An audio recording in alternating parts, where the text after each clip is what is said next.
My name's Julie McKeown, and I'm an associate teaching professor in the College of Education and also the program director for the Learning Design and Technology program at NC State. And this semester I worked with Jill and Ethan. And it was a very interesting working collaboration that I had, and I really appreciate the thinking and the critical thinking we did during the project. But I came in with a pretty big problem. I have a course that I teach. It's ECI 503. It's Media, Technology, and Open Learning. And this was originally designed as a seminar course face to face.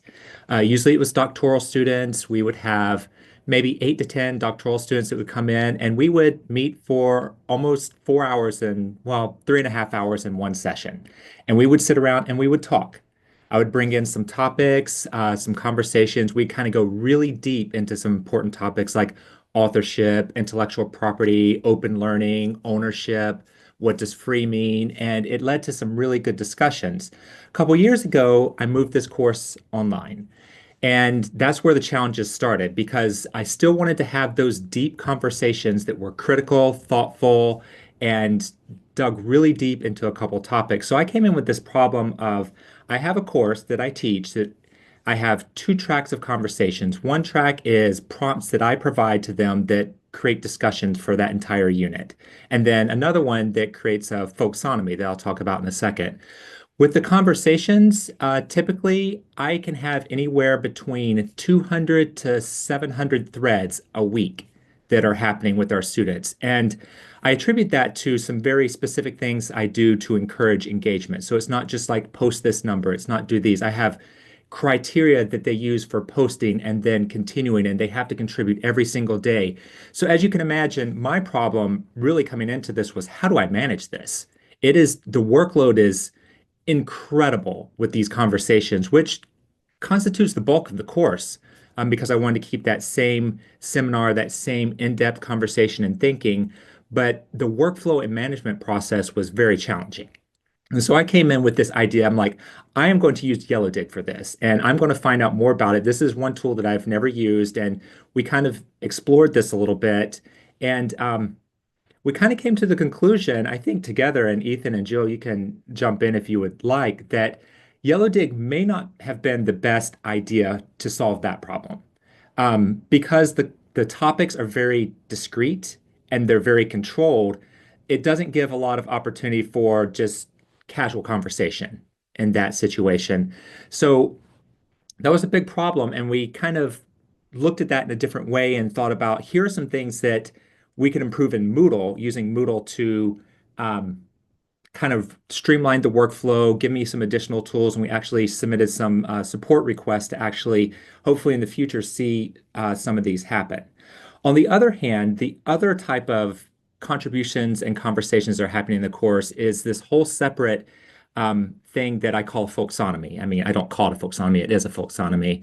And if you're not familiar with what a folksonomy is, it is really a way for the participants, in this case, the students, to create their own classification and indexing system. So they're creating not the taxonomy, but the way that they like to categorize the information, and they do that collaboratively. So that's things like tagging, social classification, social indexing, collaborative tagging. So they create their own repository of knowledge. And in the past, I've been using Google Currents to do this. It was an okay tool for it. There were some things I didn't quite like about it because Google kept changing the way it was run. It's called different things over 3 years, and then they decided to shut it down, as they do with many of their tools. So I needed a solution for this, and Yellowdig actually has become a very good and clean solution to allow this to happen. So we talked about ways of using Yellowdig, eliminating some of the unneeded functions. Like we really don't need a heavy gamification approach to do this, but things like tagging, things like highlighting posts, things that they can share and create this community, I think it's going to work really well for that. So I came in with one problem trying to solve all these communication and discussions, and we're still working on the best solution for that. There's still some things we need to do to manage that kind of workflow. But to solve the folksonomy, it actually has been the perfect tool.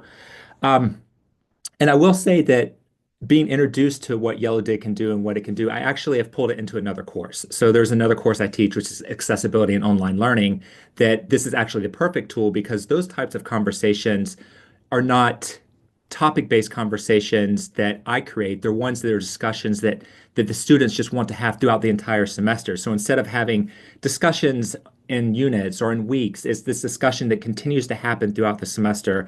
And I've started implementing that now in preparation for when that course is going to be taught. So I think that that is actually a really nice tool to allow that to happen. And going through this process, there were some very interesting learning things for me. And I'm separating like undergraduates that I would teach versus graduates, whereas undergraduates, I see a lot of value in having some of those point-based systems that Yellowdig offers, whereas graduate students are not quite as interested in that, but they are interested in the other things it can do, like the weighting, the tagging, even the reminders sometimes to, hey, did you see this kind of thing going where I don't have to manually go in and do that? It actually turned to be a pretty good tool for that. So I ended up coming with one problem and I ended up solving two other problems through this grant. And actually, I'm very happy about that. I'm very happy to not only have like figured out one thing, I still am kind of left with some instructional challenges with managing the workflow, but some of that I think is going to be figuring out a workflow that works for me a little bit better and hoping that Moodle gets a few better tools when it comes to managing discussions when we do discrete conversations and topics. So that is our project that we worked on in a nutshell in a few weeks, and I think we accomplished a lot over that time. So Jill, Ethan, thank you for this I don't know, collaborative just brainstorming and thinking about how to address this. And it really was good. And I think Yellowdig is a tool that if I would have any suggestions for other faculty considering to use this is don't just look at it for what it can do on the surface, but think about the other things that it offers. And if you want to tailor it and customize it, there are a lot of different needs that it can kind of fill, um, needs that the built-in discussion boards on Moodle just can't do by themselves. And so I think it's a really good enterprise tool that we have access to and I wish I would have started using it a little bit early. I knew about it. I just never took the time to say, what are these other ways that I could use it? So actually, this has turned into be, a great semester of figuring some of these things out and solving challenges in two courses instead of one.